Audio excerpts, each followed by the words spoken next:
They turned the music down just a bit so they can hear us. Nice. How you been, man? Been good. Just keeping busy, man. Work is killing my ass, man. Oh, dude. I am happy to be back from vacation. I told Chica, you know what we're doing this weekend? Not a damn thing, man. We're just going to stay Sounds home. good. Dude, we did Jamaica. We did the Florida Keys. We were in Dallas. We were in Austin. Spent a lot of time in San Antonio. We were all over the place, man. And woke up this morning, and I realized we have nothing to do. I did book a trip, though, for June. Gonna go with my parents to Laughlin, Nevada, do some gambling. There you go. But put some bets on. We're gonna talk about a milestone that we have on this podcast. Don't say it yet, Joe. Yeah, but a milestone that we hit. Pretty amazing. All the new followers, all the new subscribers, welcome, man. Welcome. Yeah, welcome. I was gonna say, go and put a bet on the Spurs to win, to make it into the playoffs. If you go and do some gambling, you know, get the over, baby. Get the over. And you're waking up today, and you know what I did too? I woke up early this morning, and I loaded the 2 latest episodes we had with Matt Lerma, and then the one we did yesterday, because we both of these episodes had Pledger. So I uploaded them to Spotify. And now what I'm going to do right after we finish here, I already have the episode ready to go. I'm going to do the replay of yesterday's most watched episode, and I synced up the audio, and I'm going to put that out on YouTube so it can get some more views. Very nice, dude. Let's get going. It's hump day. Damn right it is. Good morning to Spurs fan and Spurs fan only. Welcome to another episode of the Area 210 podcast with Mike Jimenez and Joe Garcia. Make sure to subscribe and hit that like button. Join the discussion as we broadcast to you live from beautiful West San Antonio. And remember to tip your hosts as it helps the show grow. What's going on, San Antonio? What's going on all of South Texas, and to all you Spurs fans out there? My name is Mike Jimenez. This is the Area 210 podcast coming at you. My name is Mike Jimenez. Joe Garcia producing today's show. Joe, we hit a milestone yesterday, my man, and I'm super excited. Just posted on Twitter that yesterday's show was our most viewed show ever in the 2 years we've been doing this podcast. More than 1,000 views on YouTube, Joe. At one point yesterday, we had 140 people watching simultaneously. We knew it was going to be a big show because the Spurs won the lottery, got to number 2 in the draft. We talked a lot about Dylan Harper. Our good friend James Pledger from San Antonio Sports Star was also part of the show as well. So thank you, Pledge, for that as well. Joe, this is all you, baby. Congratulations to you, my man. Yeah, congratulations to us and the viewers. And then they're ones that are making the show grow and keep on supporting what we do. So we appreciate everybody, you know, and the super chats were coming in heavy yesterday too. So appreciate that, because I'm about to go ahead and buy some new equipment. I'm actually going to order that today. So I'm going to get you a new toy to play with over there on the table when you're here. It's going to have some macro buttons there. It's just a programmable button. So it's going to be really fun when you push it. You know, you're going to have some sound effects. I'll have some here as well. Much like DJ LG does his sound, his little drops, you know, little sound drops. We'll be able to do that. I'll put some over there for you on the table. I'll be doing that here. We're also going to do some new videos we're going to work on the weekend. We have the chancla throw-in that everybody loves so much. We got to add some new stuff. We got to go ahead and revamp the grito. We got to do something new now. So we're working on it on the weekend. We got to do something. More than 1,000 views yesterday. When you and I left the show, typically what ends up happening is that the number of people who watch the show equals the number of people who watch it later. Okay, so we do this show Monday through Friday. For those of you who are new to the show, Monday through Friday, 10 to 11:30. Basically, when it goes dark local, when it comes to local sports talk radio, Sports Star, Ticket 760, they go to national radio at that time. So we jump in from 10 to 11:30. We talk about sports, pop culture, Nesio things. You know, we just have fun, right? But the thing is that usually we see the number that have watched, we multiply it by 2, and that's ultimately the number that we're going to have. Now, there are some people who watch it on Spotify, some people who watch it on Facebook, some people who watch it on Twitter. Those numbers don't get added into the YouTube mix. We wanted to be on YouTube because it's easier for us to maintain control, and we get demographics off of it so that we can advertise off of it. The thing about it is this, Joe. The number of people who watch the show after we got off the air at 11:30 yesterday was 3 times with the number of people who watched it live. That's That crazy. that means people were sharing it. That means people were stumbling upon it on YouTube. That means people were coming back to the fold. It was amazing, dude. Amazing. And Yeah. very, very exciting. Yeah, it was exciting. Exciting times, man. Good things are going to be happening. You know, another thing that we're going to be adding here shortly, probably within the next couple weeks here, is a new way to kind of interact with everybody. We're going to bring back the spinning wheel to do some giveaways and stuff. But more importantly, we're going to go ahead and have multi-level marketing. What we're going to do now is we're going to go ahead and have like a way to go ahead and reach out to all our subscribers and our viewers, our most loyal here, by text message. So we're going to do some fun things with that. We're going to have polls now as we're doing the show. We're going to be able to show your comments coming in real time as well via text message.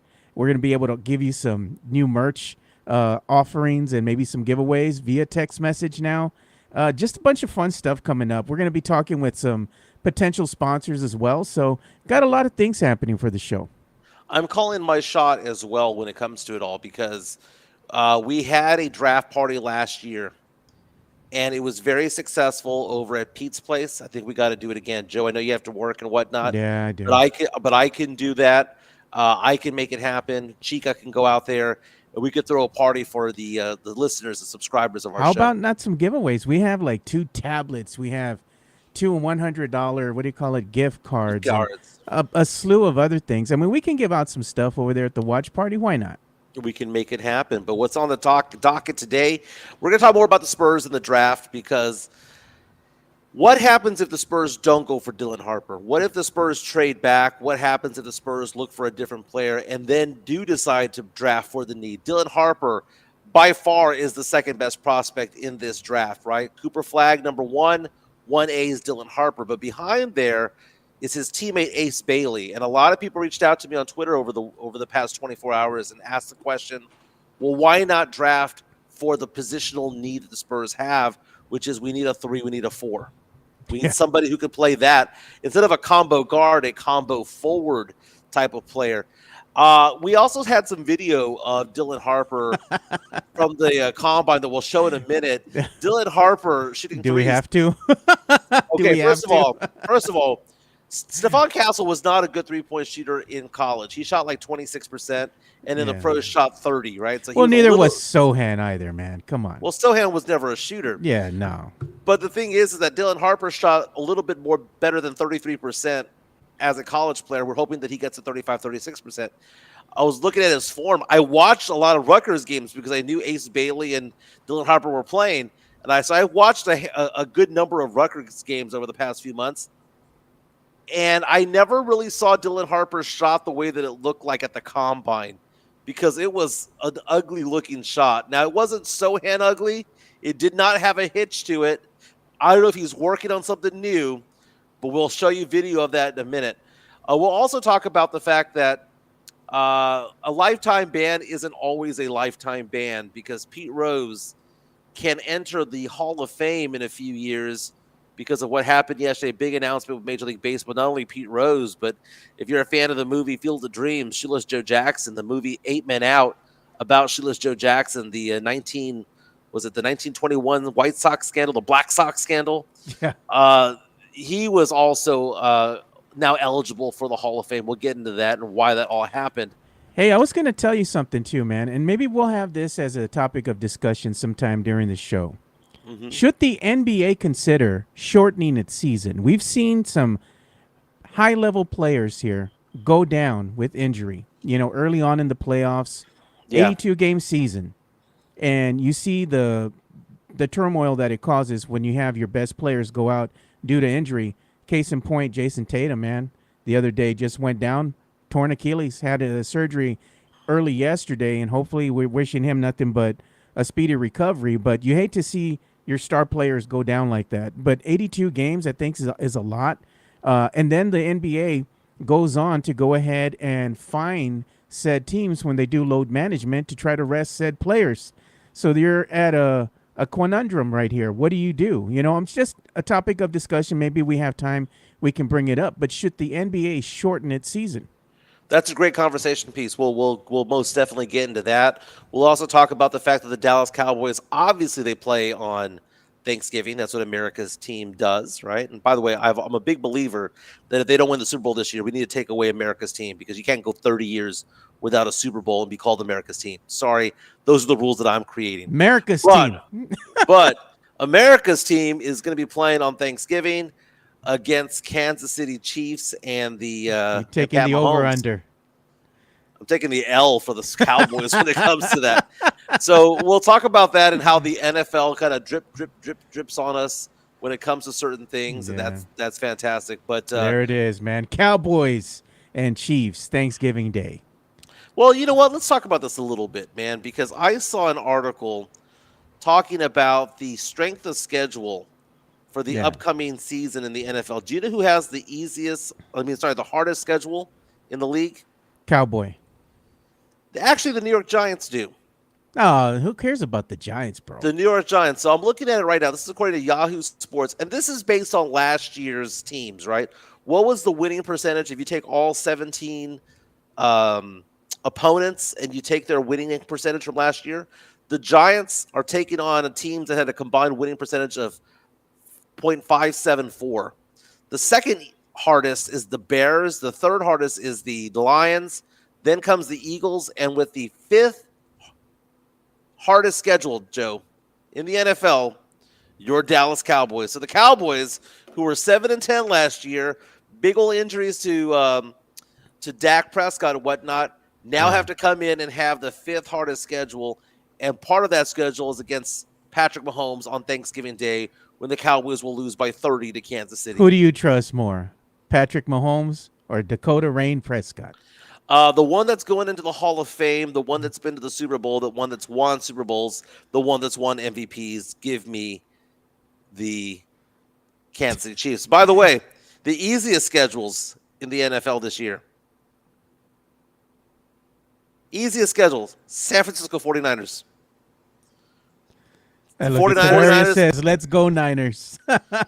49ers, easiest schedule. I have a little bit of an echo.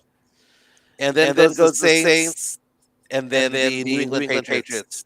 You still got an echo there? Yeah, it looks like it's cameras. Maybe that'll get better for you. There you go. So yeah, the easiest schedule goes to the Niners, the Saints, the Patriots, the Titans, followed by the Carolina Panthers and Arizona Cardinals. So the NFL, what I like about the NFL, man, they want to be part of center stage at all times. They want to get in front of people every single day, and they did that, man, by just releasing a little bit. We're going to release who they're playing, and then the next week, well, Thanksgiving is going to be Cowboys against the Chiefs. They keep making these moves as time goes on. We'll be getting more and more. And Joe, where did you go? You're off camera. Oh, shit. All sorts of weirdness is happening now. Hold on. Got some gremlins out there, baby. Gremlins. And while you're looking into that, I want to say good morning to those who are in the chat, which is powered by MCS General Contracting. Again, they had that diamond hard concrete. Sam Salinas was first in line today, followed by Albert Lopez, Matt Gomez, July 26. Roy Spernandez, 1, 2, 3, 4, United States Marine Corps, retired there in San Diego, California. Tony Ornelas, up I-35, Mexican Junior, who I believe is in Dallas.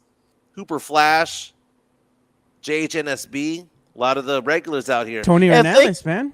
And thank you so much, by the way, for those of you who were nice and welcoming to the new listeners yesterday, because I know Sam Salinas was out there saying, "Hey, welcome to the chat. Welcome to the chat. We'll be nice to you." Welcome to the Necios. Speaking of Necios, this is something that I might have to go with kid gloves on, but a 58-year-old woman is going to be in the SI swimsuit calendar, fair or foul. Fair, man. How hot is she?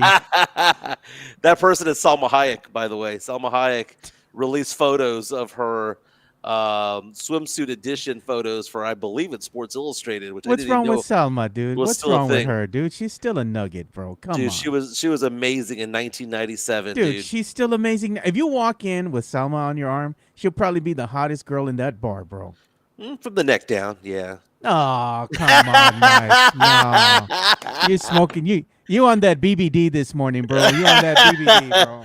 So we'll get into that as well. But let's talk some Spurs a little bit, man, because you have the hat on right now.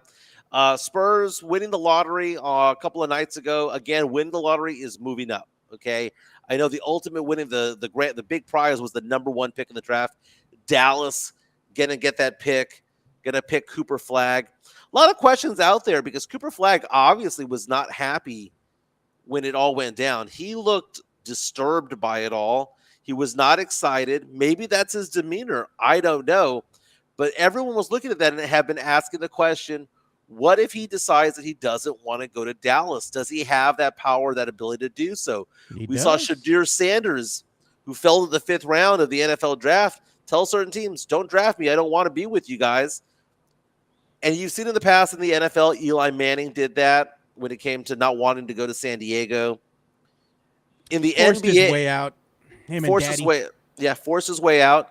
Ultimately got the Saints the Super Bowl because Drew Brees ended up eventually making his way to New Orleans. But you take a look at what you have going on with with Cooper Flagg. Last year, Alex Sarr didn't want to go to certain teams. He didn't want to go to Atlanta. And he told Atlanta, don't want to go there. So Atlanta took Zachary Reese-Darcey. Don't draft me. Right? But Zachary Reese-Darcey and Alex Sarr were both projects. Yeah. Along with Stephon Castle. So they were ready to play in the NBA. No, Castle wasn't a project. He came NBA ready. No. All 3 players, Sarr, Reese-Darcey, and Castle, were NBA ready to play minutes. But they weren't ready to be stars. Polished. It took a while. They weren't polished at all. By the way, real fast, I mentioned that we had over 1,000 subscribers. Do you know what show had the most subscribers? I mean, the most viewers prior to yesterday's show? Was it Taylor? No. It was the day that Wemby blocked Chet Holmgren to win that game stole his soul against Oklahoma City. And all the Spurs fans were fired up. That was in January of 2024.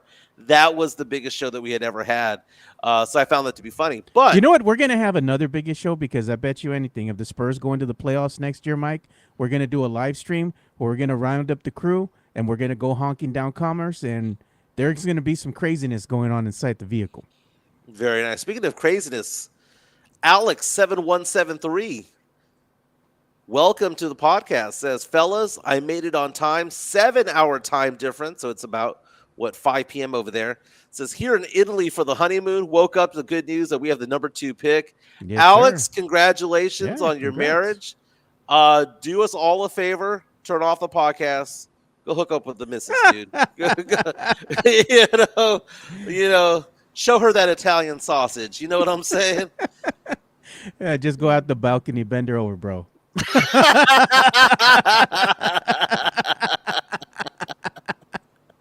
That's what you do. Congratulations, man. You know, congratulations. Italy, fantastic. I've never been to Italy. And I'm wanting to go to Italy, but Italy and Spain are so expensive, man. I mean, you may as well go to Australia at that point. It is so expensive. I can't imagine that. Euro Mike? What would that look like? I've only been to Europe once, man. I went to Europe on my 20th birthday. I spent my 20th birthday. So I showed up at 19. I came back home 20. Went to Amsterdam. Went to Paris. Went to Belgium. It was fun. But I haven't been. That was 28 years ago. But I mean, now, dude, Chica and I could tear it up over there, dude. Oh, yeah, no doubt. But I'm like, knowing you'd probably forget something. Then having to buy draws over there in Europe. They don't have American sizes over there, bro. Dude, literally for the 10th time, I got stopped by TSA. And at this point, Chica is dying laughing. Something about my crotch sets off alarms, okay? On the way, leaving, whether it's going out of San Antonio International Airport, out of Houston, coming back from Miami, Barbados, Bahamas, whatever the case may be, the red box shows up at my crotch and they have to come fuel me up every single time. Every single time I'm being felt up. And Chica's looking at me like, why is this happening? You're not wearing a belt or whatever. I'm like, I don't know, man. I just got some radioactive huevos. I don't know what's going on, but congratulations, Alex7173. Look at this. They said Europe is too ethnic for Mike. July 26th as Mike's crotch is throbbing. Selena's throbbing heat. Look at that. Mike in a 2X Euro Speedo. God, bro. That's funny. Oh, I Greg, don't think we need to see the light of day on that one. Greg asking the question, did I go to the red light? I did not partake in the red light, but I was across the Passed street through from it. We passed through it. I mean, it's pretty prominent, right? Yeah. It's not in the middle of nowhere. It's like literally downtown. You walk through there and you see the windows of the red light windows and the girls that are in there. And it's like a big vending machine of chicks. There's also a vending machine of dudes. You know, it's like, I'll take that one. I'll take that one. I'll take that one. The people It's going like- up there. It's like Carvana. Crazy.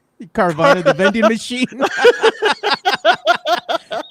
Go and put Nice. some money in, select your hooker, and she comes sliding out. She goes sliding down. What's your God. name? Carvana. Carvana? We feel bad because our newlywed Alex7173 is saying, quote, she won't let me. I tried. She tried. You just got to give her some wine first, brother. That's all you got to do. Yeah, Jason Garcia coming out in the Pacific Northwest saying I was smuggling plums, which is why I get felt up. Okay, so I remember the first time this happened, and I would say that it happens probably about 75% of the time. You go through, and it's set. My crotch every time sets it off. I don't know why. It's a red box around my junk, right? And what they do is they're like, the first time they were like, well, we're gonna have to touch you and all that stuff to make sure that you don't have any weapons, right? Oh, And- come on.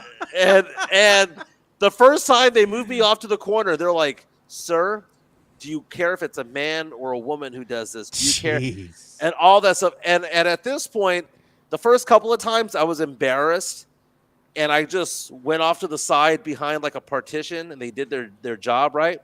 At this point, I know that my junk is going to set the stuff off. I walk through, I see the red box, and I just spread them. And I'm like, just have at it. I've gone through this so many times before.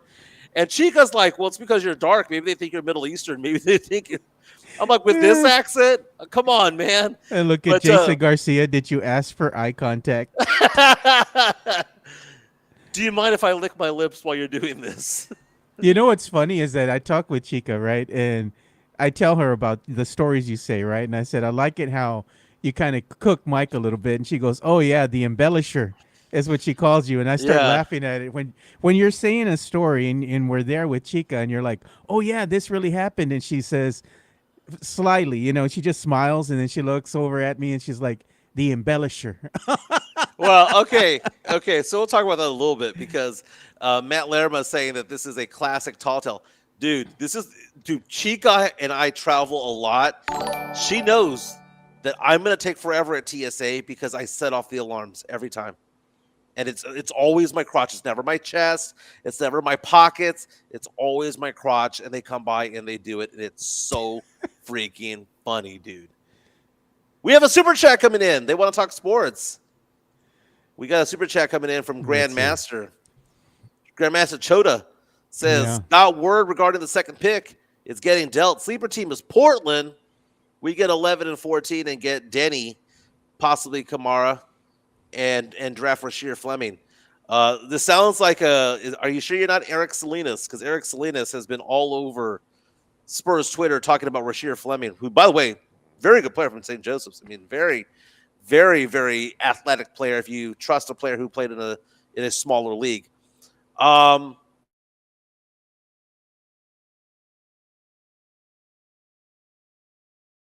Danny. The Spurs were intrigued by Danny like 5 years ago when he got into the draft. That's not enough for that player. That the 11 and a couple of players, not enough. Yeah.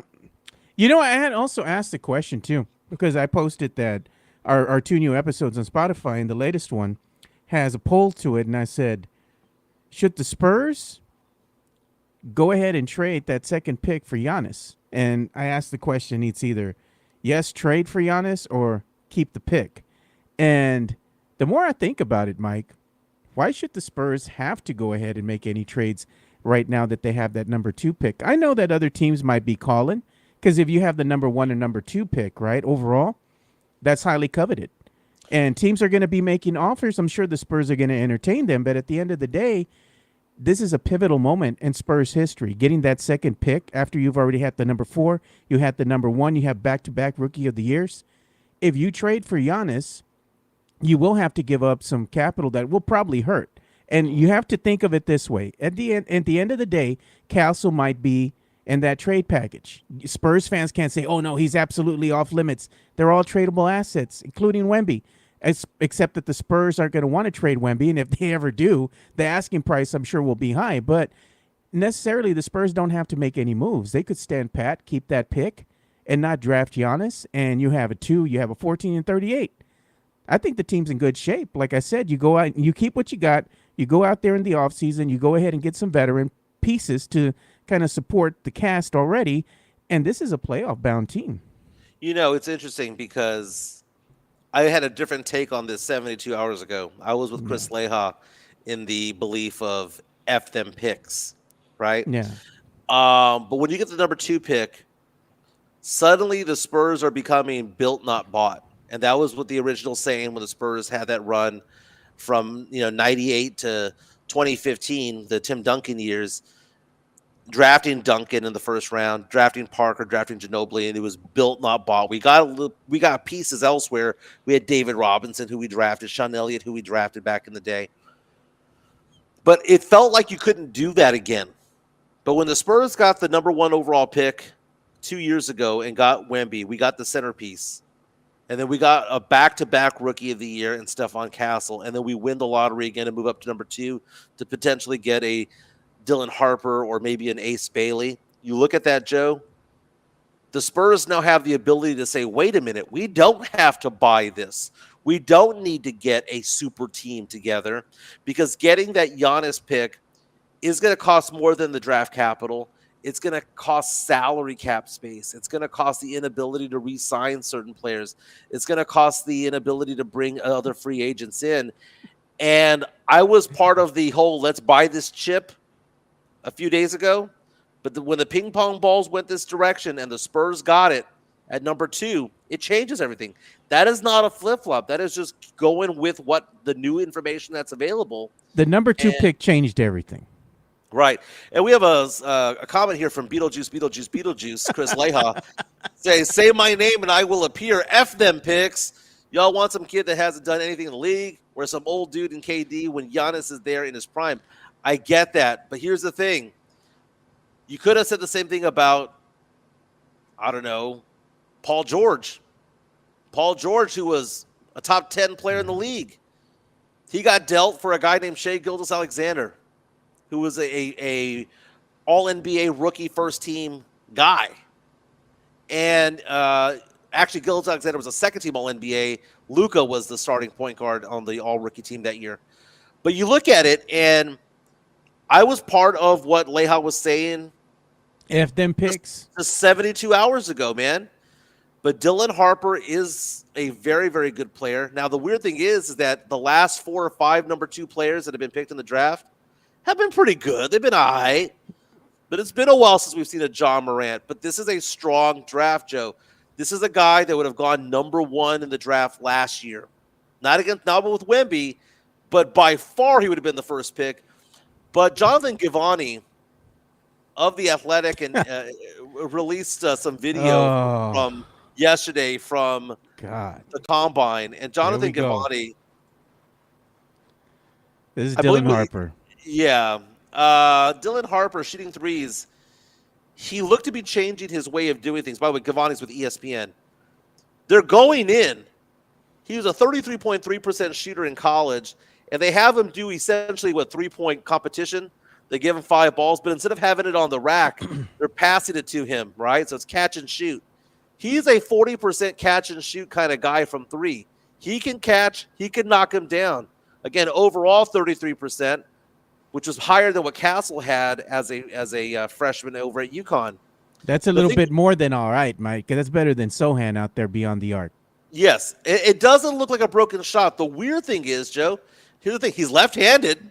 Yeah. I mean, so he's a lefty. Manu, remember Manu, how difficult it was to guard a lefty, but his release point's kind of low.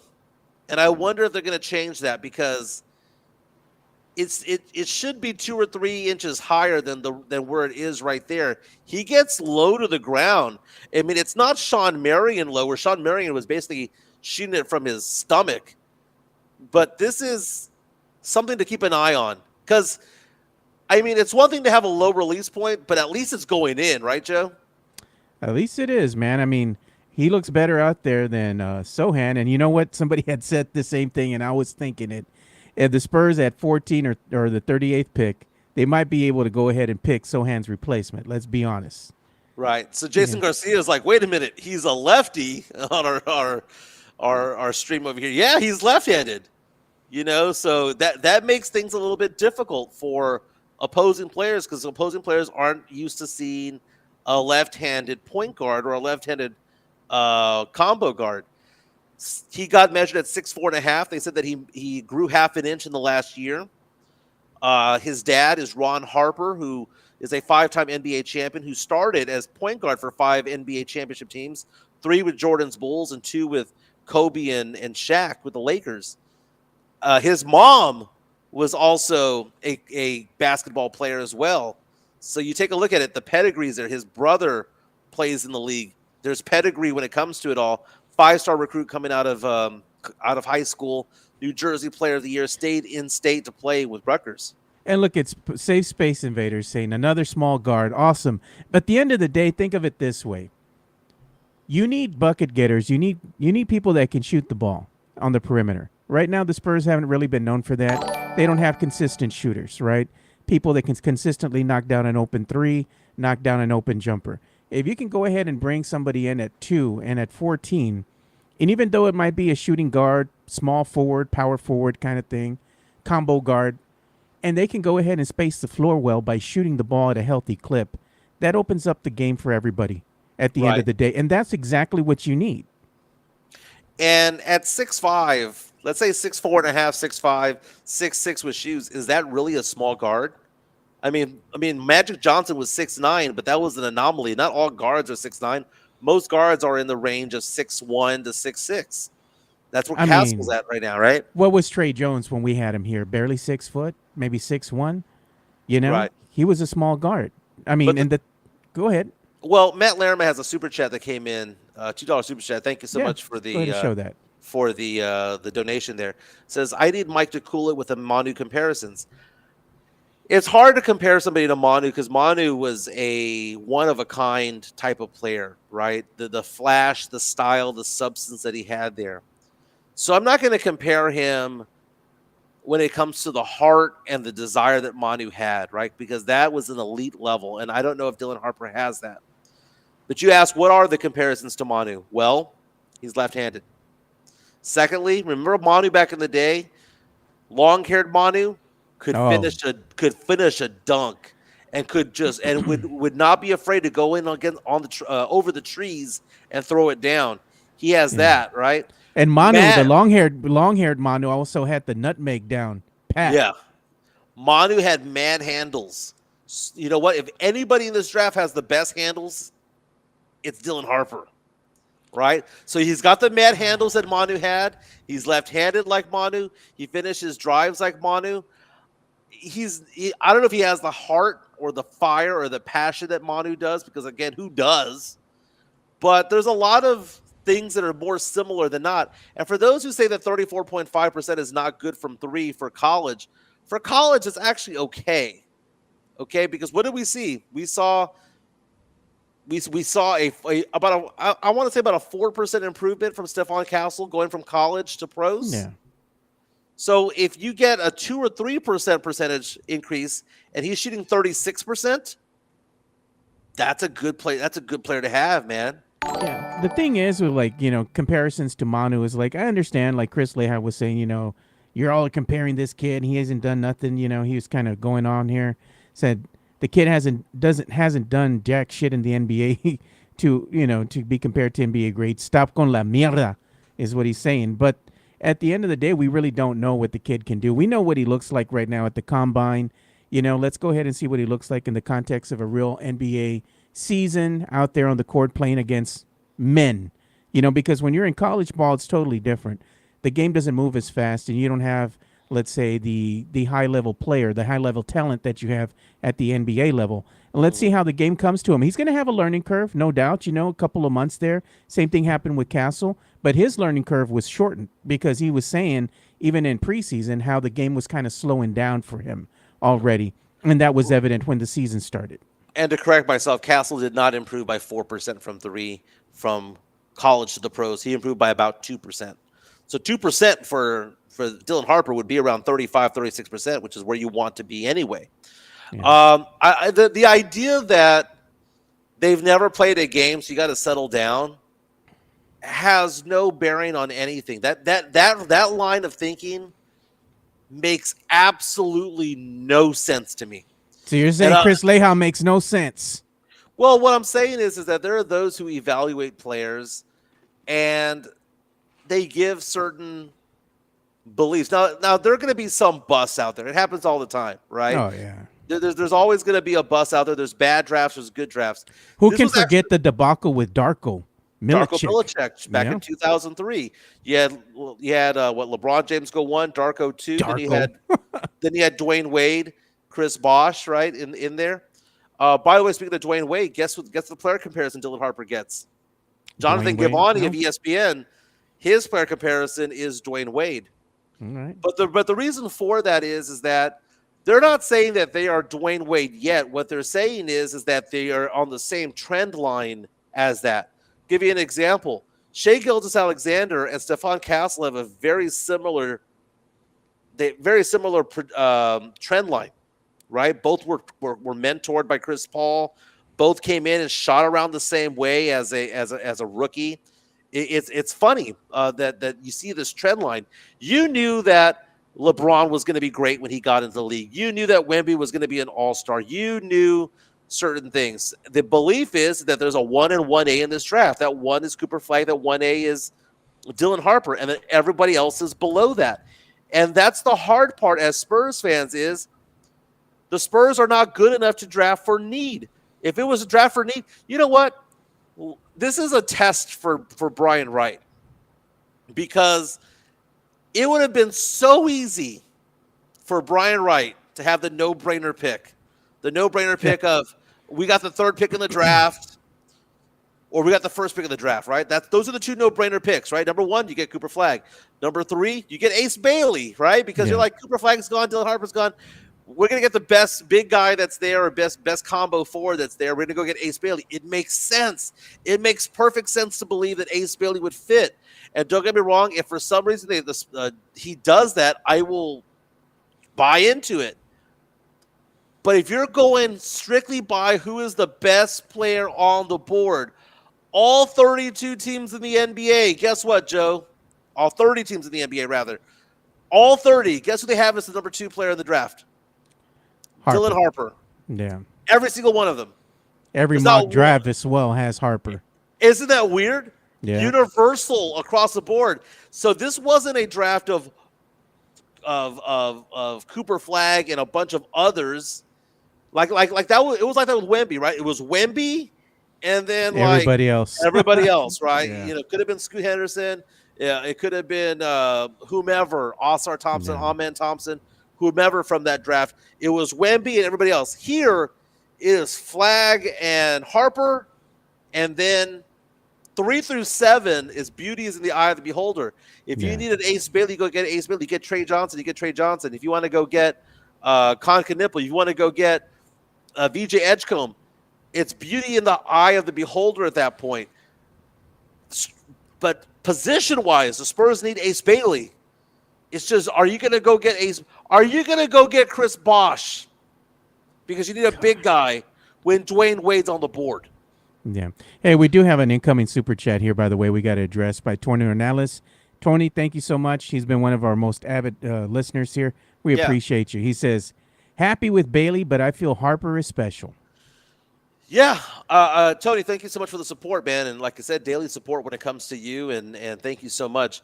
That's the thing is that, there's certain prospects out there that are considered special. Look at the NFL this year, right? The NFL, you had 2 years ago, you had 6 players drafted in the top 12 that were quarterbacks. And this year, you had 2 quarterbacks drafted in the entire first round. Why? Because those quarterbacks 2 years ago had high ratings when it comes to draft analysis, arm strength, and all of that stuff, right? This year, they all sucked for the most part. And only 2 got drafted. Somebody brought up Markelle Fultz. Yeah, they were saying that was why is it people bring up Markelle Fultz but don't bring up John Morant? And look, this is what Daniel Batista was saying. He says Markelle Fultz was a big-time bust. Sixers could have gotten Tatum. Yeah. But did they but then again, I'm looking up at that draft. That was the 2017 NBA draft, right? Yeah. So let's take a look at that draft. By the way, we've seen a lot of players go better at number 3 than anywhere else. I guess the problem is, man, is that sometimes it's not about the skill set, but it's about the heart, and that's what it takes about. So if the Spurs go out and interview Ace Bailey, yeah, and they come out and say, "Man, I know Dylan Harper is going to be special, but we think Ace Bailey has the ability to be just as special." Ace Bailey, 6'7", small forward, can shoot the 3, average 17 points per game for Rutgers, was Dylan Harper's roommate. All right? Yeah. Very cool. Hey, we do have a new listener coming in right now. Welcome, Bruce Moody. He says, 2-0. That's right, baby. I'm glad I found this local podcast. This is so cool, 100. Welcome. That's awesome, baby. That's awesome. Welcome to the podcast, man. Monday through Friday, 10 to 11:30. And we also make sure not to date the podcast, which means that if you can't catch it live and you want to catch it at 1 o'clock, 2 o'clock, it's not going to be like, oh, man, I missed a lot. It's old. We don't date it at all. But, Joe, one thing I need to talk to you about that, Joe, is that the measurements of a draft, is you need to understand that it's beyond just what they can do physically, but it's also what's between the ears. And it's funny that people make mention to Markelle Fultz, Ben Simmons, and players like that. Guess what happened with those players, dude? It wasn't that they weren't physically talented. It was mentally they weren't. That's the one thing, man, that Lucas Simonik, for example, kid had a high upside in the eyes of the San Antonio Spurs front office. They looked at the kid and they're like, on paper, he looks good, could be a project, he could pan out. Let's go ahead and draft him.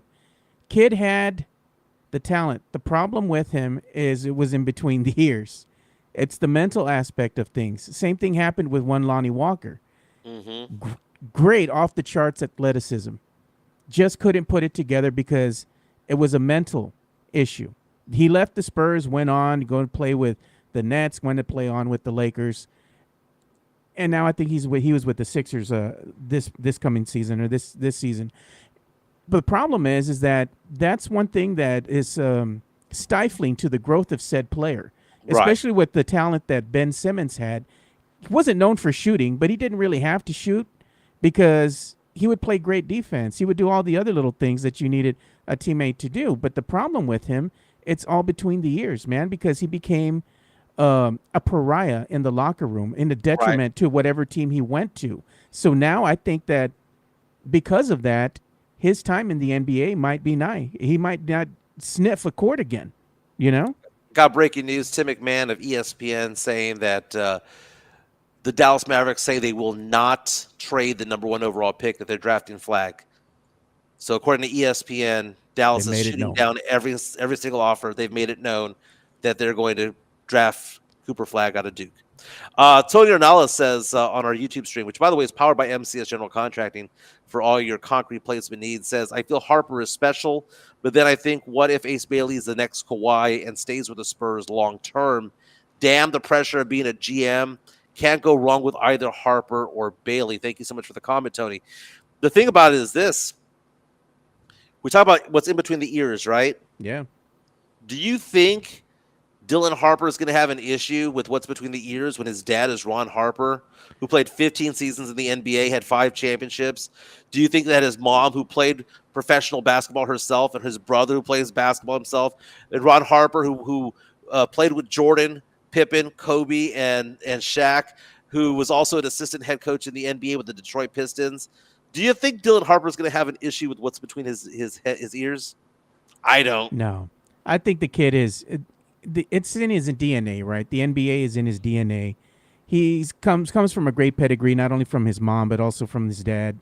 They've already ingrained a lot of aspects of what it takes to compete at the highest level. I think from a mental perspective, the kid is ready. You know, of course, anybody that you're getting in the draft, you would expect, especially at number 1, number 2, number 3, number 4, all the way up to number 5, maybe, that they're going to be more NBA ready than other players in this said draft, which means that they can come right on in.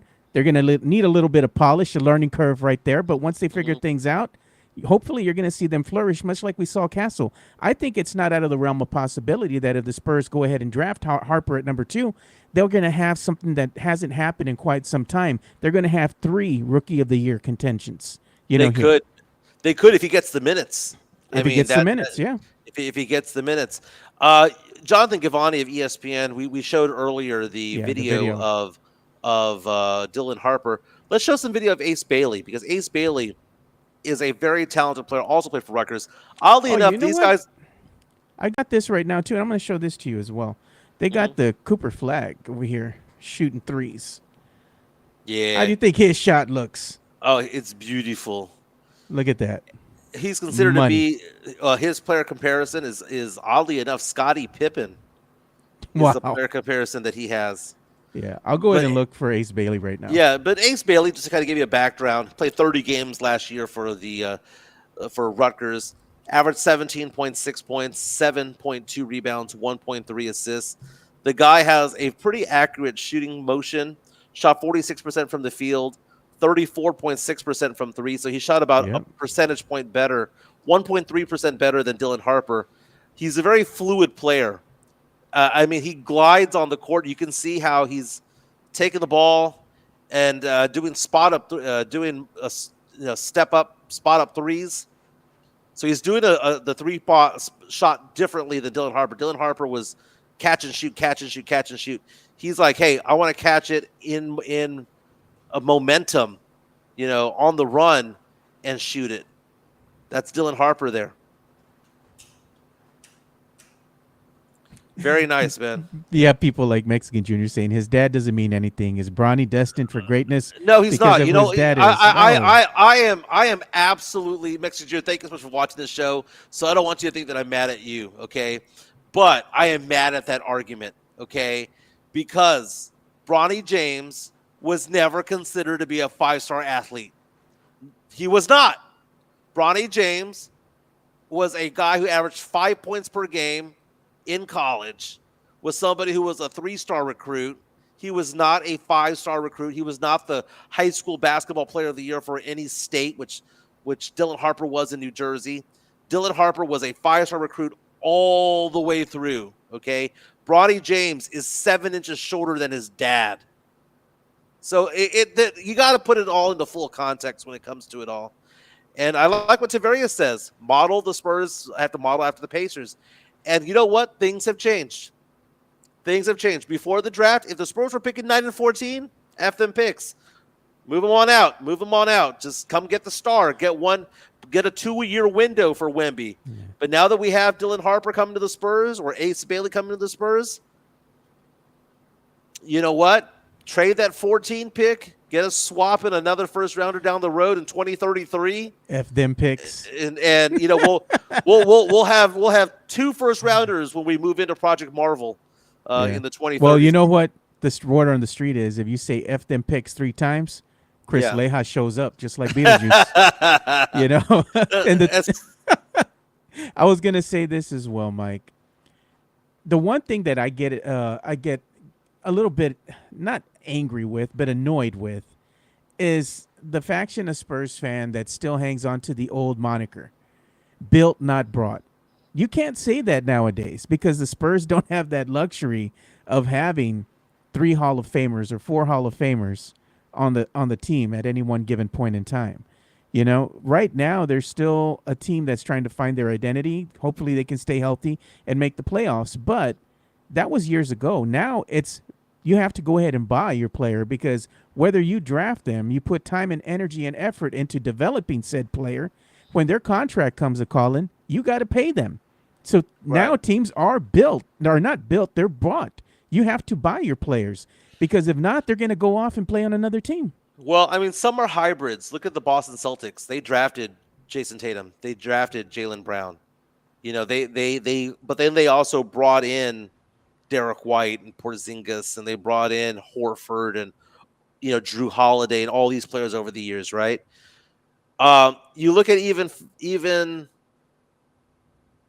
the Pacers. Halliburton wasn't signed by them. Correct me if I'm wrong. He was a Sacramento player for a while. Then he made his way on over. It's one of those things where it has to be a combination. You have to draft well. You have to get the right veterans in, the right free agents, and you have to do the right trades. And the Spurs have focused so much on building it through the draft that it looks stupid. But until the ping pong balls went their way, suddenly it's the right thing to do. It shows you how lucky Pop in the front office are, how lucky Brian Wright is at this, because there was a 14% chance of getting Wemby. Yeah. There was a 52% chance of getting Castle. It's basically a coin flip. And there was a 30% chance of going up and getting a Dylan Harper type of player. 25% chance, right, of getting Dylan Harper. Look at So Tony think Ornelas, about that, Joe. A 14% chance, a 50% chance, and a 25% chance all had to happen for the Spurs to be here back to back to back. Yeah. And look at what Tony Ornelas is saying. Joe, we can't have the luxury. We have nice future picks. He goes, OKC has been built, not brought, Joe. Disagree, bought as signing a supermax contract like Giannis. But the thing is, what you have to understand, Tony, is that OKC, they have a ton of picks, right? And they've been drafting well in the draft. But at the same time, what have they done to go ahead and solidify some of the needs of the team? They've gone out and gotten some veteran talent that they had to pay. So it's different nowadays. You have to have a healthy mix. You still have to go ahead and, you can draft well, but you also have to go ahead and pay some veterans to come in and solidify some of the needs of the team. That's what OKC has done. Even though they're a very young team, they do have some veterans on there. OKC has done a fantastic job of drafting. They drafted Chet Holmgren. They drafted Jalen Williams. They've done a good job drafting, right? But who's their best player? Who's going to win MVP? Shai Gilgeous-Alexander, right? Shy, yeah. Well, guess what? He wasn't drafted by them. He was traded for. So even though they've done a good job building a team, their best player, they're nothing without SGA. Their best player was done through a trade. So Sam Presti has done a fantastic job over there at Oklahoma City. You know who else does a fantastic job? Our good friends at MCS General Contracting. They do the concrete placement needs. Let's show them some love, Joe. MCS General Contracting, more than 30 years of combined experience in concrete placement. They are the best in the business, honest pricing, high quality work. They get going on house foundations, driveways, concrete patio decks. If you want to extend the deck, extend the driveway. If you're a business and you need to put together a slab, a parking lot, or other concrete placement services or sidewalks, reach out to MCS General Contracting at 210-774-9155. They're confident in their skills, so give Chris Leha over at MCS General Contracting a call at 210-774-9155. And thank you for being a sponsor of this show. Very nice, man. That Diamond Heart Concrete, 774-9155. I'm a customer myself. They did a sidewalk and a concrete patio extension to my house about a year and a half ago. They did a fantastic job. 210-774-9155. You need a slab done. Businesses who need sidewalks to become ADA compliant. If you need a pickleball court, a basketball court, a swimming pool, a slab for a home or a business, a parking lot done, MCS General Contracting, 210-774-9155. And Joe, if you can show my number real fast. This is my personal cell phone number, 210-508-0369. For those of you who are new to the show, you're asking, well, why is Mike giving away his cell phone number? It's because my day job is I'm a financial guy. So I do investments and insurances, and I've been doing it for 19 years. My 20-year anniversary is in August. So that's if you have a 401k that needs to be rolled over, an old IRA, want to do a college savings account, if you need life insurance, auto insurance, homeowners insurance, disability, need to set up something for your business, I've been doing it for a long, long time, and I'm successful doing it. 210-508-0369. Jeff Garcia from Locked On Spurs and Kent's 5, if you can go on to his Twitter account. Yeah, I'll go ahead and bring that up. Just posted video of Dylan Harper doing drills at the Combine, which is taking place right now in Chicago. Let's take a look at Dylan Harper. Let's see how fluid it is. Again, he's left-handed. He's a lefty. It was posted about an hour ago. So here it is. There goes. Dylan Harper doing the shuttle cone drill. I'd like to see you do that, Mike. I don't know, man. I think we'd both fall or get a cramp on our leg or something. Oh man, but look at that movement, dude. He's very fluid. You see some players who struggle at things like this, but all of this is just showing your left to right movement, your side to side movement, things that are needed for defense, right? Yeah, I got great footwork, lateral movement. Yeah, you know exactly. Joe, did I tell you about what happened to my knee the other day? Yeah, you were telling us you had to put that towel behind your knee and your MCLs popped or something like that? Yeah, it was something popped in there. It was some sort of tear, meniscus tear. Yeah. And I was telling this to the owner of the firm that I worked through yesterday, and he was fascinated because he had meniscus injuries in the past. And he goes, let me get this straight. He goes, I went to the doctor, spent all this money on a copay to meet a physical therapist, and you saw a 1-minute TikTok, and the TikTok showed you how to fix the knee on your own. I was like, damn straight it did. TikTok has everything, my man. And look, we had some chat coming in. No, we had some chats coming in here, and one of them was funny, dude. I wanted to read this to you. And it says, look at this. Jonathan C's asking you a question, Mike. Do you do home insurance? Damn straight I do, baby. Got about 10 companies that I go through. So, yes, sir. 210-508-0369. So someone posted on there. So, yes, I do auto and homeowners insurance. If you have auto through a company like Progressive, Allstate, Nationwide, Safeco, Liberty Mutual, the big companies like that, I can more than likely become your agent and not change anything other than if you just want me to be your agent. I mean, I can do that too. I don't do anything that has a farm in it, right? So not Farm Bureau, State Farm, Farmers, no. But I can insure a farm, but I do not represent any companies that have the word farm in it. No, okay, no farmers, anything like that. Yeah. You know, one thing I was going to ask you a question with, and I think this is something that's a highly debated topic around town here. And it's this. I'm going to show this to you, and you tell me what your thoughts are on this, Mike. Because right now, the Portland Trailblazers have announced that its ownership is pursuing a sale of the franchise. It says the process is expected to extend into the 2025-2026 upcoming season. So more than likely, they're going to wind up staying in town, right? But the problem here is bringing this back to Spur fan. You know, I know a lot of Spurs fans are right now against Project Marvel because we don't know a lot about it, right? We don't know a lot about where the funding's coming from. We've even had one of the Holts come out and say, oh, we're not going to look for the taxpayer to pay for the new arena downtown. We'll go ahead and fit the bill.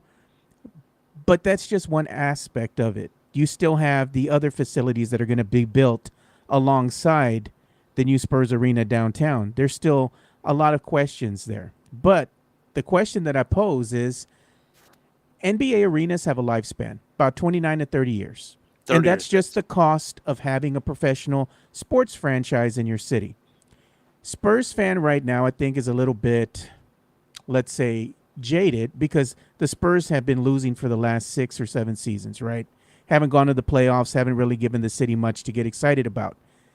This is a pivotal year for Spurs, for the San Antonio Spurs, because if they want to sway the vote of said, let's say, taxpayer and fan, the team needs to win, right? Winning makes everything better, and selling the thought of, hey, we need a new arena and we want to build it downtown would be easier if the Spurs are winning. The other thing is, Spurs fans, you have to go ahead and look at it this way. If you don't go ahead and build a new arena and vote for it every 30 years, your team can be sold and go somewhere else. And if anybody's going to come a calling for the San Antonio Spurs, in my mind, it would be Las Vegas or Seattle. So if you don't want to see the team jump ship and go somewhere else, they need a new arena. But I know at the end of the day, it has to make sense for the taxpayer as well. So that's the faux pas, or the issue that we have here, and it comes up quite a bit. Especially now that you're going to have a mayoral runoff, and you're going to have some other things that are going to happen throughout the year.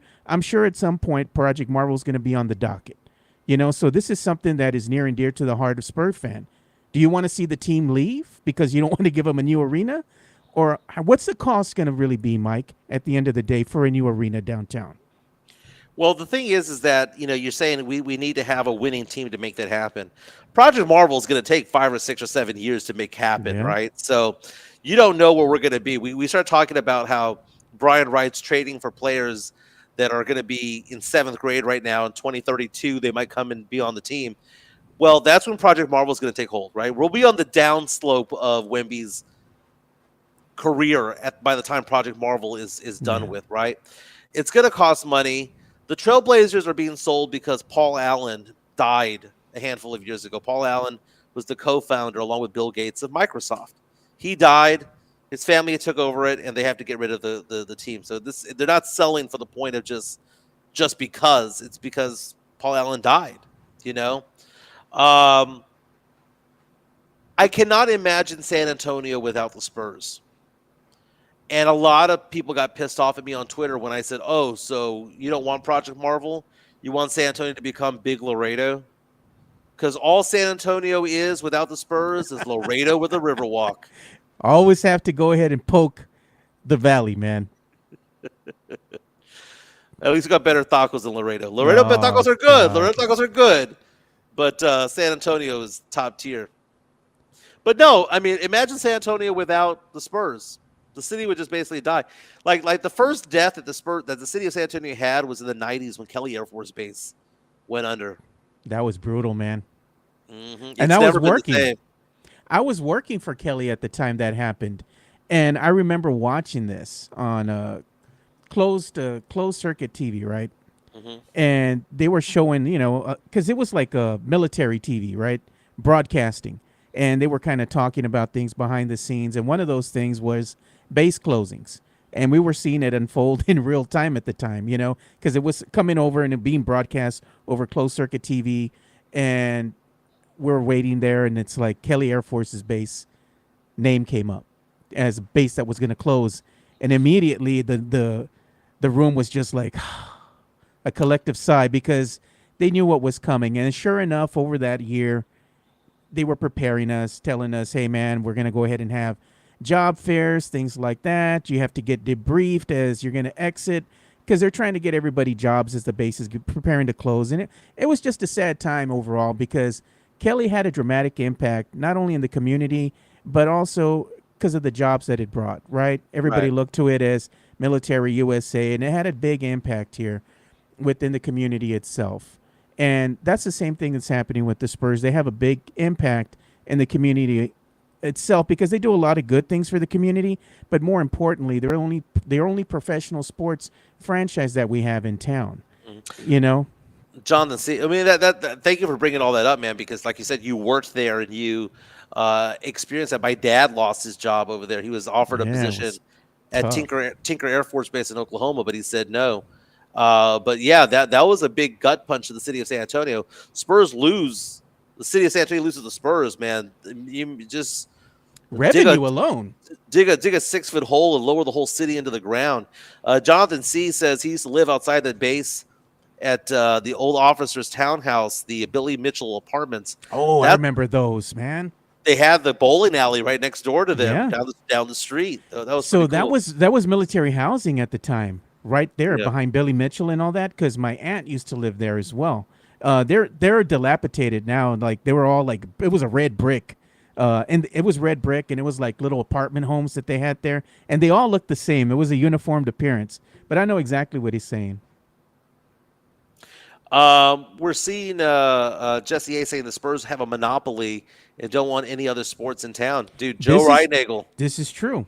Joe Reinagel, San Antonio Sports Star, has said in the past that when he worked at Ken's 5, that he was told back in the day that the Spurs killed the idea of the Saints staying in San Antonio. That any team coming to San Antonio would have to go through the Spurs, much like Austin.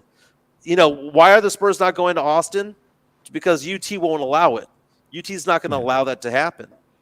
So Matt Lerma is talking about how he had to move to Oklahoma after Kelly closed. Man, I was about to do that too. I was in high school. My dad was like, "Hey, they're telling us to go to Tinker." He just ended up retiring.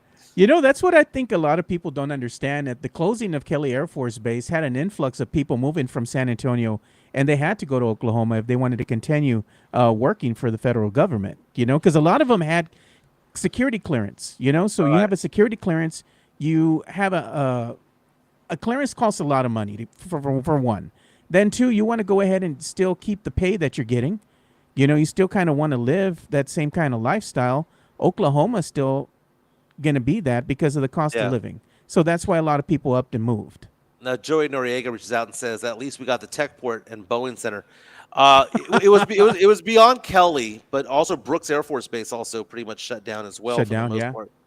But Kay Bailey Hutchison, who was the senator at the time, Republican senator for Texas, she worked her ass off to make sure that something was there, that it wasn't a deserted area. So you saw Boeing and Lockheed Martin move in to Kelly, USA. They became that. Brooks City base became a thing, and it's now a thriving part of the city. I was taking my girlfriend up and down the south side the other day, and I was showing her, I was like, yeah, these areas here were, there wasn't much going on 10, 15, 20 years ago, but it was almost like Kelly leaving and Brooks shutting down as well was a shot in the arm to these areas commercial-wise. And I'm glad to see that those areas of San Antonio did not die. In fact, you might even argue that it's thriving a little bit more because of it all. And Techport's a good arena, man. I've enjoyed the concerts I've gone to over there. It's a good venue, man. Especially if you can go ahead and get the VIP area where they have the tables and you have a good view of the stage, man. I like being up there. It's nice, man. And when you get up there, you have to pay like a subscription based, right, to get up there every month. But you also get the VIP parking, which is like right there by the arena. And the parking's not that far anyway. If you have to park across the street, it's not much of a trek. I mean, it's kind of short when you think of it, but it's still good. Oh, and we got an incoming super chat, by the way, from Jason Garcia. Thank you so much, Jason. We appreciate you supporting us all the way from the great state of Oregon over there in Portland right now. He says, the estate of Paul Allen is selling to a local buyer to keep the Blazers in Portland. This is Allen's final wishes. Yeah. Very much so.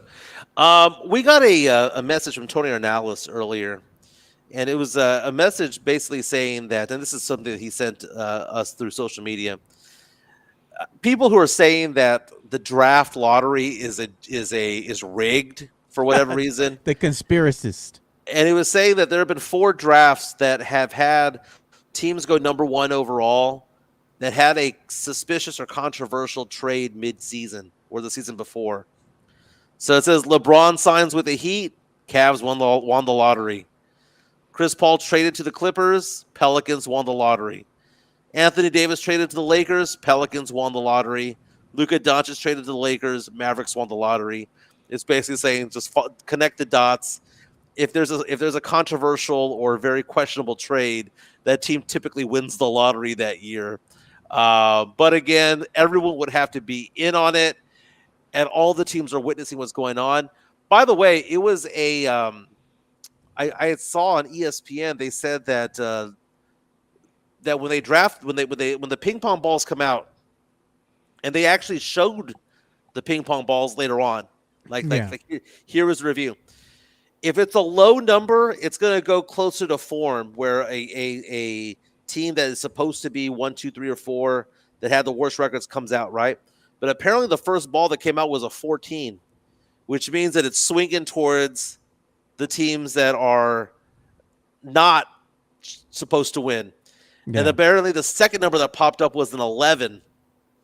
That's another number. And another number that popped up was a 10. That's another number that's supposed to be on the other way.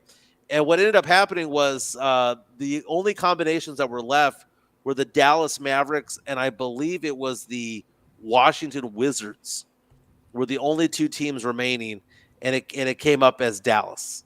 Yeah. And that everybody in the room was laughing because they realized Dallas had won, and because of the whole Luka Doncic trade, that it was the most animated the room had ever been, according to ESPN, for the draft process when they saw those numbers get pulled the way that they were. But it's done by PricewaterhouseCoopers, man. That's a very storied and proud company that does it.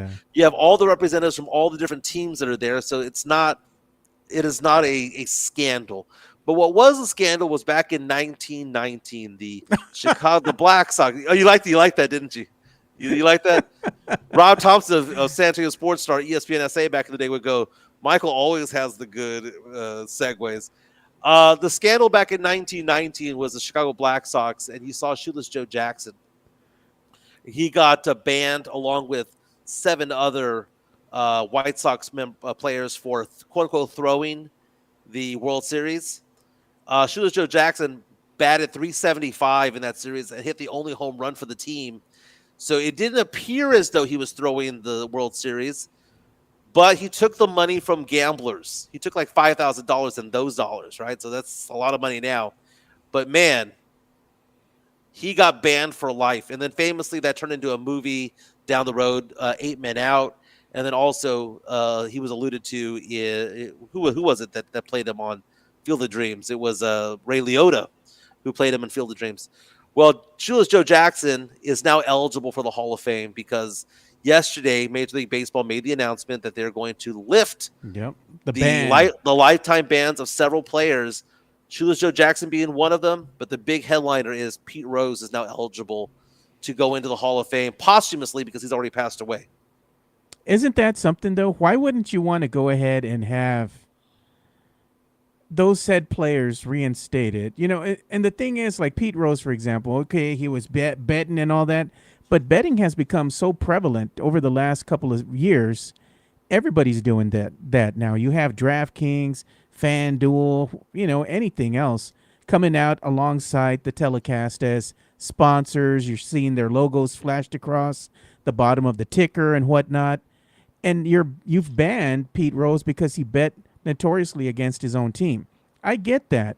But at some point in time, wouldn't you want to have your Hall of Famers be inducted while they're still alive and not passed on? And being represented by their families over there when they're being inducted? To me, it's just silly. It's like harboring old feelings, right? You're just so jaded that you're not going to go ahead and cave until they die. That's a dumb rule. That's stupid. The baseball commissioner came out, was it Rob Manfred? I believe is his name. He came out and said it's a lifetime ban. Their lifetime ended, so therefore the ban is lifted. So now future reference, if someone is banned for life, that ban into getting into the Hall of Fame goes away the second that they pass away. You got to get died to get in the Hall of Fame. That's stupid. got to get died to get in. No. But apparently there's a waiting period. So they said, I read that it's going to be 3 years. So in 2028, we may have the class of Pete Rose, Shoeless Joe Jackson, and Barry Bonds, you know, that, or Roger Clemens, or whatever the case may be. But it's interesting. Pete Rose, all the betting that he did, though, here's the thing about Pete Rose and his betting. It has been argued that he bet on his team at all times, that he never betted against his team. If he bet against his team, I would have been like, screw you. But the fact that they were saying that he bet like 60 times or whatever, how many times it was, but it was for his team to win, I'm kind of okay with.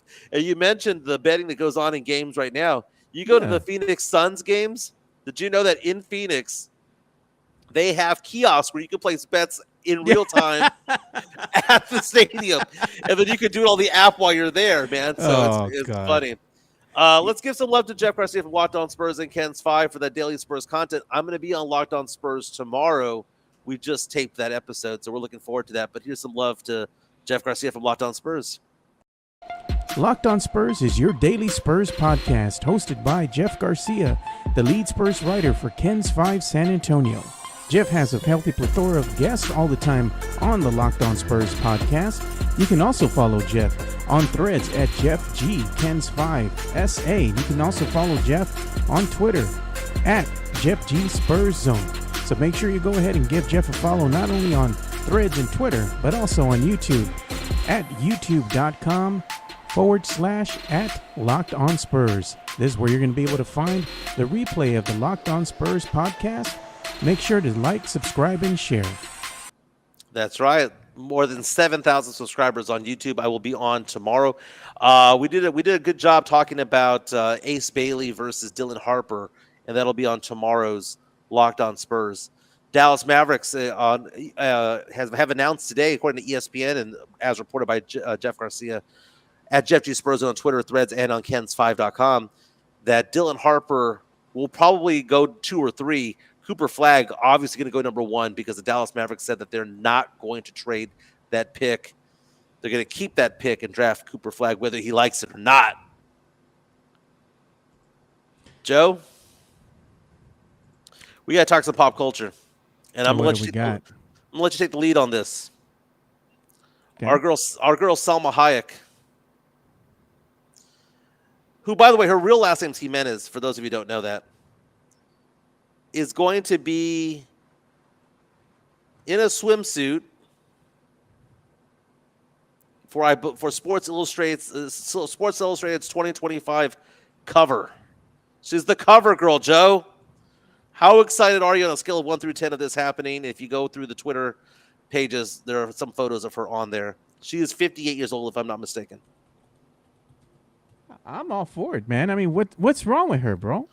All 5'2" of her, 58 years old, is going to be on the swimsuit edition. God damn! Look at that. I'll let you take this one. Lord have mercy. Look at her. All 58 years old of her? Bro, come on. She's still smoking hot, bro. There ain't nothing wrong with her face or nothing, dude. I don't know what you're talking about, Mike. I always got to find something. It's like that guy. What was it from Shallow Hal? He's with that model, that supermodel. Nah, bro, I can't. Because her pinky toe is bigger than her other toes. What the hell are you talking? What are you on, man? There ain't nothing wrong with her, man. Nothing wrong with her. All right, man. I'll let you guys have it. Demon Mike is done. Joe, people asking the question, does Dylan Harper start for the Spurs? You see, you asked the question earlier, is he going to win Rookie of the Year? You need to average about 25 to 27 minutes per game at least to win Rookie of the Year. Is he going to get that much playing time? He needs Vassell to go down with an injury to make that happen. We already have a $5 super chat coming in saying, hit that flip-flop instead of a gun with a chancla. Our girl, Dew was mad that she won the baddie brackets that he made. Again, everyone was doing the baddie brackets with us back in the day. And the fact of the matter was, it was based on 2024, 2025, not based on what they looked like in 97. That's why it was tainted. I got to talk with Chica to see if it's okay if we bring back the baddie brackets. Oh, she will kill that in a heartbeat. But no, okay. Come on. Hey, we'll let her be involved. You know, she can help us pick out the baddies. That's funny, dude. All right, we're going to give you the chunk because we paid for it. The flip-flopper. Jason Garcia. Can I get a cup of that pool water? I said, I wouldn't mind having some myself. I was like, damn. Very nice. Selma looking good. I don't know what you're talking about, Mike. But, I was going to ask you the question as we start, bringing the show to a close here. I'm going to present this to you. And as I had brought it up earlier in the show, should the NBA have a shortened season because of the injuries that said players have, and you have some high-level players that have gone out with injury in the playoffs, and you need your best players to propel you past what's happening as you move in the first and go into the second round. You need your best players playing at a high level in order for you to give your team the best chances of winning. Now, 82 games is a gamut of a season. We know that. It's steeped in tradition. I get that. And, the NBA, the owners, they're all greedy in a sort because they want to go ahead and make the most amount of revenue. Selling, let's say, the 82-game package, whether it be to various networks, whether it be the ESPNs, at the point in time it was TNT, showing it on ABC and whatnot, even locally. It's a lot of money. It's a big business. You have to go ahead and be able to buy the rights to show these games, and everybody loves watching sports. At the end of the day, at what price is it worth the health of your players? That's what I'm kind of getting at. 82 games, okay. You can't load manage said player because people pay tickets to go see them, and then they're sitting on the bench. It kind of ruins the experience for the fan. What do you think? Should the season be shortened for the longevity of players when it comes to the playoffs? What needs to happen? I am 48 years old. I'm born in 1977. The rule the number of games of 82 games started 10 years before I was born. Okay? 1967 is when the NBA instituted an 82-game season. Prior to that, it was 66 games. Why suddenly it's broken? It's been 58 years. Suddenly it's broken. These are guys that have top trainers, have people who cook for them. They have the best medicine. They fly in first class. They're not flying coach on Pan Am Airlines like back in the 70s. Yeah. They're flying in luxury jetliners that are owned by the team. Dude, soft. Every single one of them, soft. They don't make them like they used to no more? They don't, man. Now, I know that the game is faster and more above the rim than in years past. Yeah. And players get better and they get faster and things like that. But it's soft. It's soft. And all you got to do to win an award or be named first team All-NBA or whatever is 65 games. And if you can't play 65 out of 82, then you shouldn't be earning the money that you get, because these basketball players make a crap ton of money. Giannis making $60-some-odd million a year, right? So you're telling me that he wants to play 60 games, so he's going to get paid $1 million a game? He's going to get paid $250,000 a quarter? Get the F out of here, dude. You don't lower the game. Baseball's at 162 games when it used to be 154. Right? One of the things that I've heard that alludes to player injury, or the advent of, let's say, said players getting injured now, are the cheap-ass shoes that these players are wearing, right? They get an endorsement by Nike or whatever, shoe company there is out there. But nowadays, the shoes, if you look at them, they're just like, basically, they feel like they're going to fall apart in your hand. They're all made of foam, dude, and rubber. I mean, come on, bro. Back in the day, you and I could tell the difference between a good shoe and a bad shoe. We would take a look. We go to Payless, right? Pro Wings. Payless, Pro Wings, the British Knights, right? We would take a look at those shoes. Capas with the triangles. And then we would look at like these other shoes by like the Jordans and the Reeboks. The Reeboks, yeah. And there was a difference between the two. You go get some cheap ass shoes right now, and the most expensive shoes, there ain't no difference whatsoever. By the way, Chica has changed my clothing. Your shoe game? My shoe game. She believes in getting new running shoes every month, dude. Oh, every month she comes by and throws shoes at me, goes, I got you some shoes. So it's like, I don't know, like in February, she goes, here, I got you some On Clouds. I think they look good on you. And then March, there's some On Clouds. I know she don't have any Hokas. And she just keeps blessing me with a pair of running shoes. She's like, you're supposed to have 12 pairs by the end of the year. I'm like, damn, what is this? But Chica taking care of her brother. But I like this comment that was on here, Jesse A., saying Harrison Barnes played 82 games because Corollas, they run forever. On bald tires and everything, bro. Still get you home. The Toyota Corolla get you home, bro, no matter what. And that's what Harrison Barnes is. But I'm just saying, some comments have been made, and you look at the players' shoes, and you can tell they're uncomfortable. Case in point, the Wemby Alien, right? The Nike Alien edition shoe that he has coming out. I've heard through the chatter that this shoe is uncomfortable as F.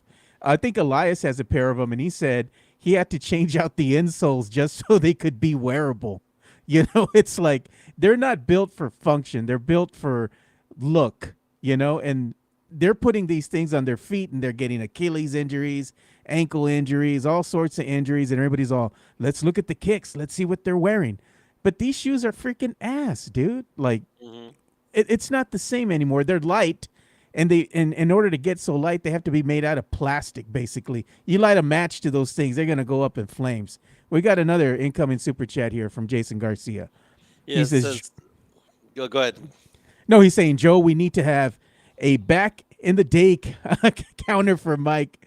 This is his favorite face. His Yeah, phrase so here, back in the day. so Mike with Bear County Social Apparel said that back in my San Antonio Sports Star days, and he had a sweatshirt that he made me for it. It said, what was the word? What was the phrase that was on there?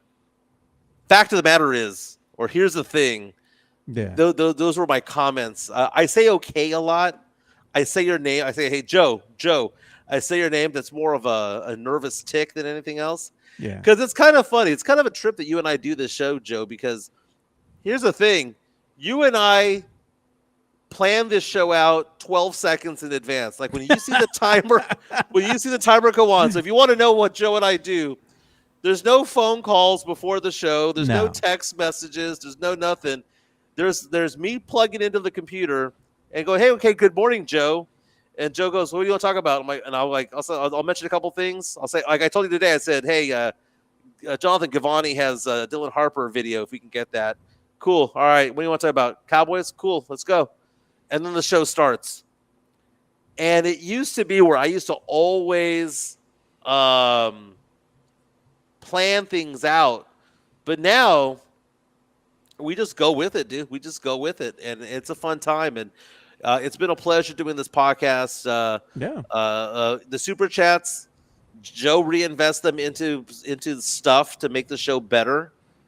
We don't pocket that. We have the way that I make money off of this is that, believe it or not, some of the people who listen to this show, guess what? They become my clients. They reach out to me and say, hey, I need help with auto insurance. I need help with an IRA or a 401k or whatever the case, life insurance or whatever. They do that. And this is also my ability, as Chica says, my ability to get the words out of my mouth. Because, she says, you have a lot of useless facts. And I'm like, well, they're useless to you because you're not a sports fan, but I got to talk to you about this. By the way, last night, I was watching a movie last night. She was like, put something on. So I sit down, and her son sits down on the couch also, on the other couch. And I turned on the movie True Lies with Arnold Schwarzenegger. Arnold, Jamie Lee Curtis, and all that stuff. And they're like, this is so stupid. And 30 minutes into the movie, they're still watching. They're still watching it. Yeah, man. Jamie Lee Curtis was a nugget in that film, dude. Oh, who was the other girl? The one from Wayne's World. Oh, Tia, what's her name? Tia Carrere. Uh-huh.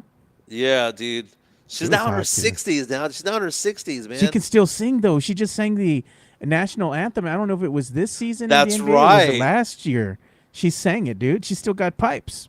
I saw her on, I want to say it was Conan O'Brien recently, and they had her sing Ballroom Blitz. Oh. from Wayne's World, which was a remake of another song, right? It was like their rendition of Ballroom Blitz. Yeah, I remember that. From Wayne's World. Wayne's World came out the other day. I forgot where I saw it. I think it might have been on Pluto TV or something. You know how they always play those old movies? And I was watching. It's still funny, dude. Pluto TV is so great, man. Pluto TV, if you have the ability to stomach about 20 minutes of commercials, you can watch any movie for free. I mean, they have a library that is better than Netflix and Hulu and Amazon. It's just it comes with a commercial.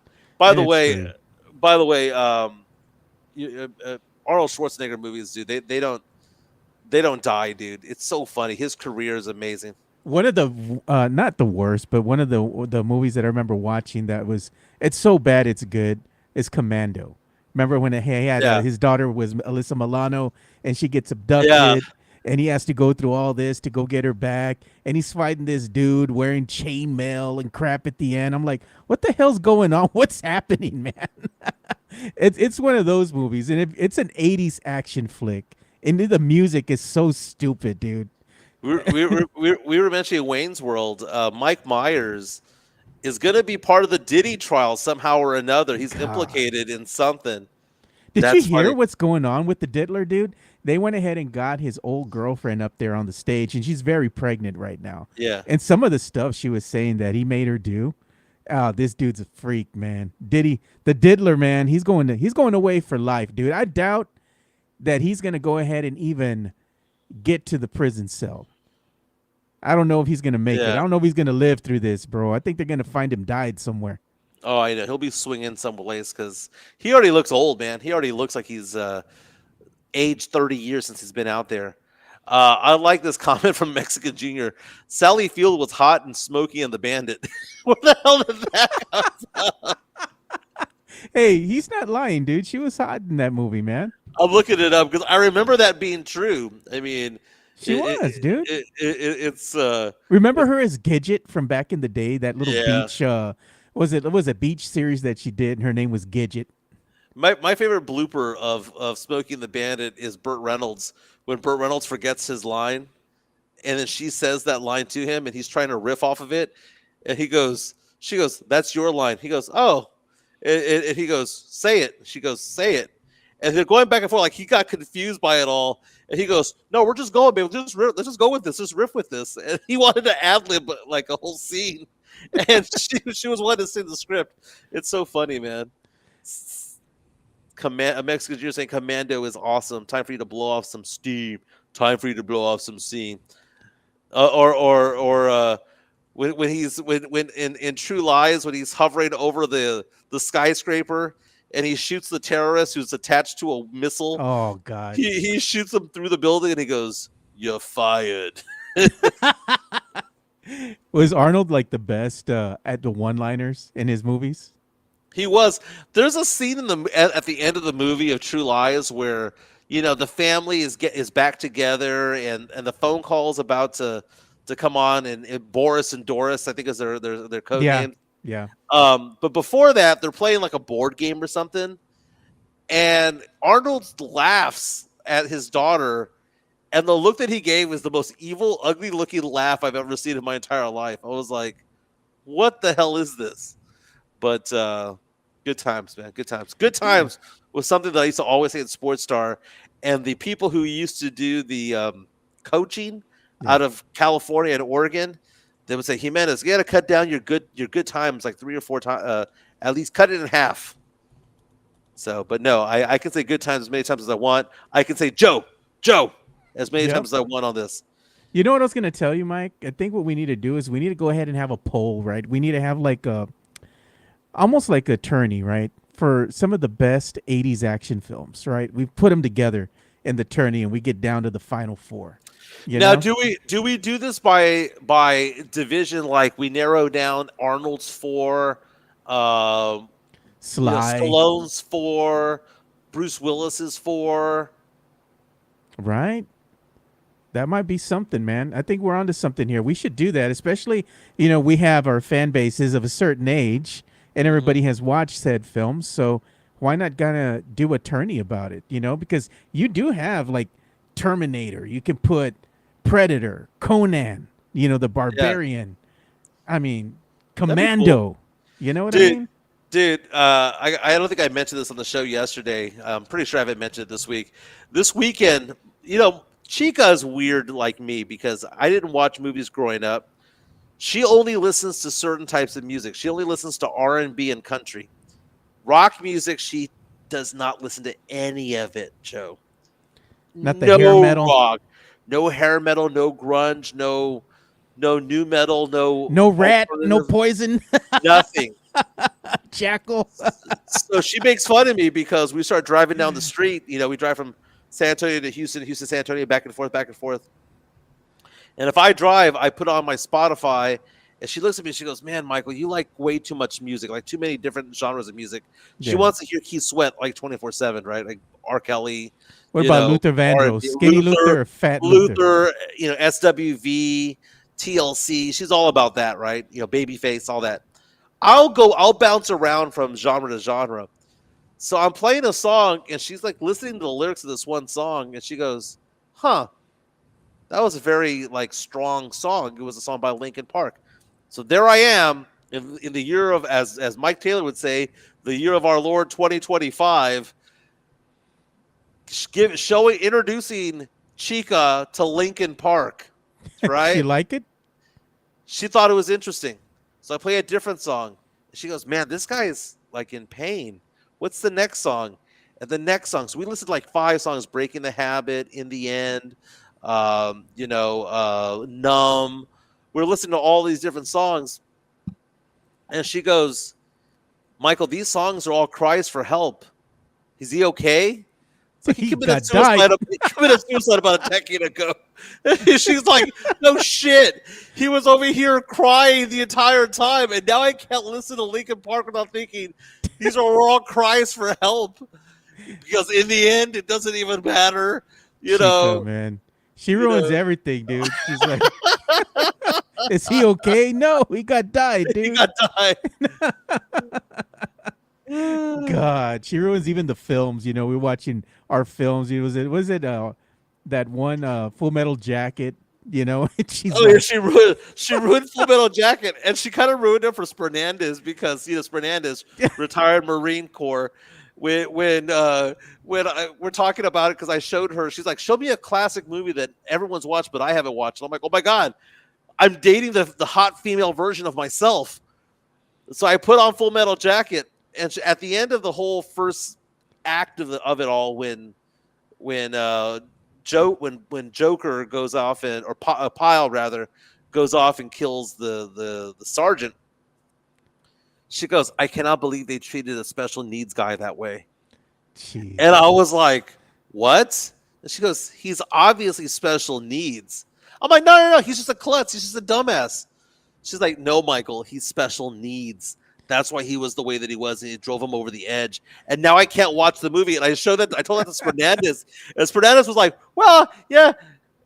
And then, like, it dawned on him that they put the soap on the towel, were beating the living hell out of him. Beating the living crap out of a guy that's special needs. So she's ruined it. She ruined Forgetting Sarah Marshall for me, Joe. God, oh my God. She goes, this is a complete guy movie.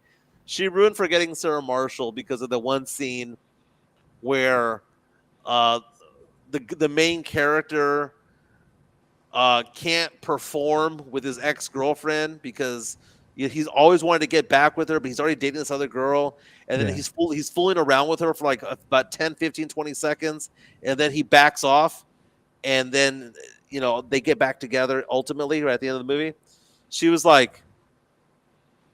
Michael, okay, girl's perspective. I fooled around with another guy for 20 seconds after we've been dating for a while. And I tell you you tell me your feelings. You going to take me back? And she goes, and the way that she phrased it a lot differently than that, a little bit more crude. But Chica got me going. I was like, she goes, that's a stupid ass movie, Michael. The Pyle special. It says needed a soap bar ass whooping. Pyle especially needed.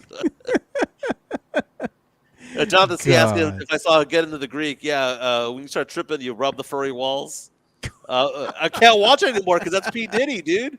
I can't watch it. Dude, man. P. Diddy, the first day of testimony where they were saying that he stood in the corner and forced his girlfriend Cassie to have guys pee in her mouth against her will.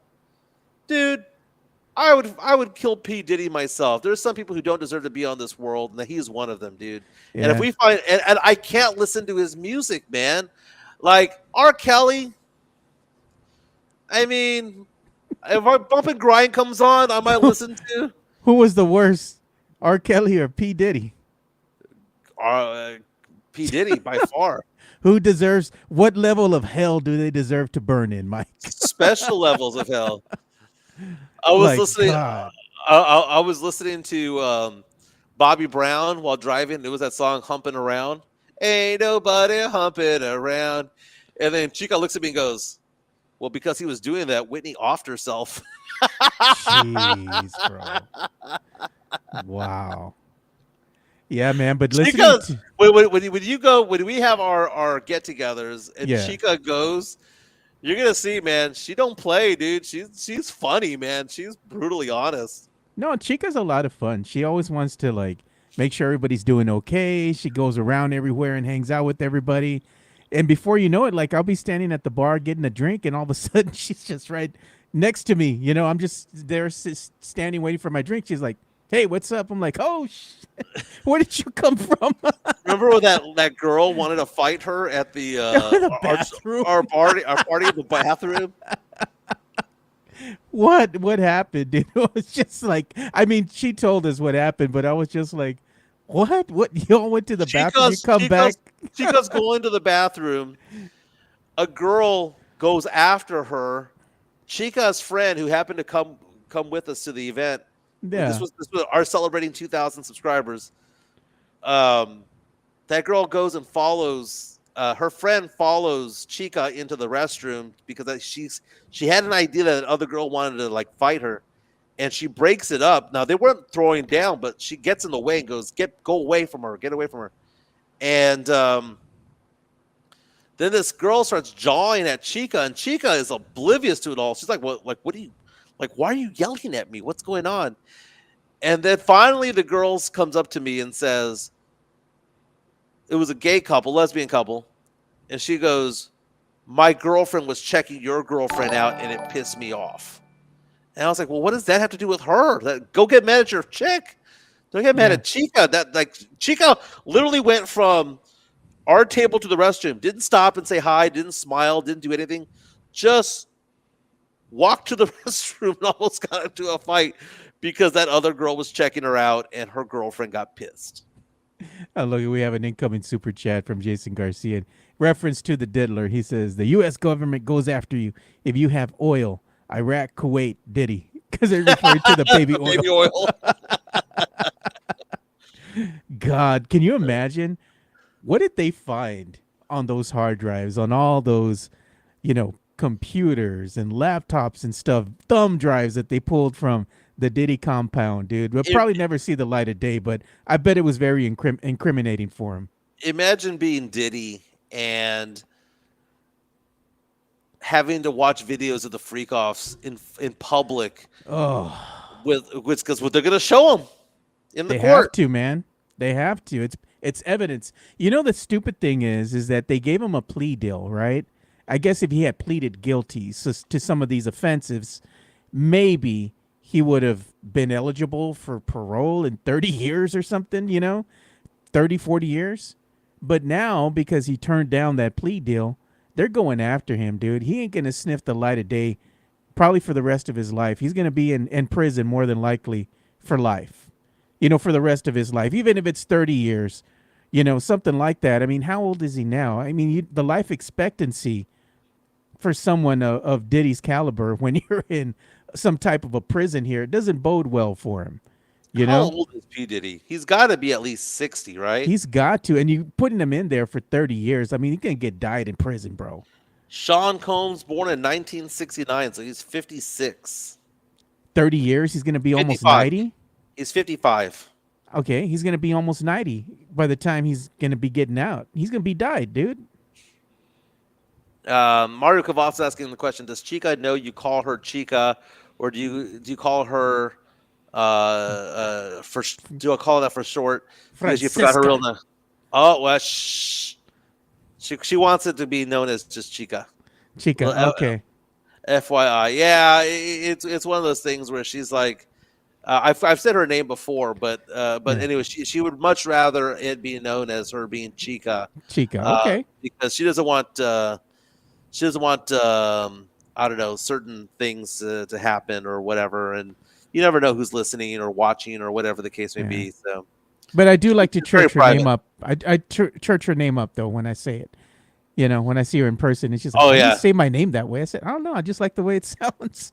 What's so funny is that we had an Uber driver earlier this week who had the same name, and it was so funny because I was in the car with two people who have the same name, which are very uncommon.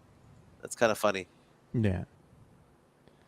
JHNSB saying Mike, she doesn't want to frame the fame that comes with being Mike's girlfriend. Oh God, dude. If I ever bring up the podcast to her, other than, hey, let's go have a party and go drink, that she's happy with. But if I ever bring up the podcast for her, she glazes over and does one of these, and she goes, I don't care. I don't care. Yeah, she don't care. We could have like I didn't tell her that we had 1,000 watchers yesterday because she wouldn't give two shits. No, she wouldn't.